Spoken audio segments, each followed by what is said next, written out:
Տեսել եք սենսացիոն գրառում, լուր, շոկային փաստ, ստոպ։ Մի շարունակեք կարդալ։ Դուրս եկեք այդ կայքից ու անմիջապես ստուգեք, ճիշտ է այդ ամենը, թե կեղծիք։ Սա կոչվում է լատերալ կամ լայնակի ընթերցում։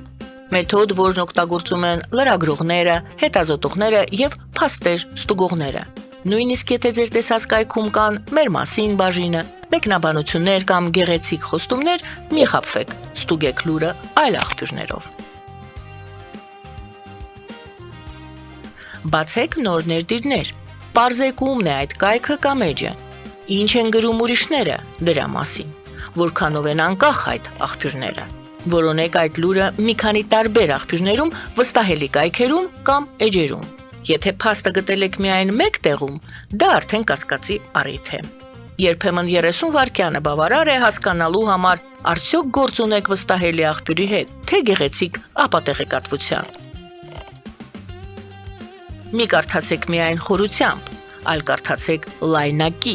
Ահա թե որն է լատերալ ընթերցումը, որ անհրաժեշտ է այսօր կեղծը իրականից տարբերելու համար։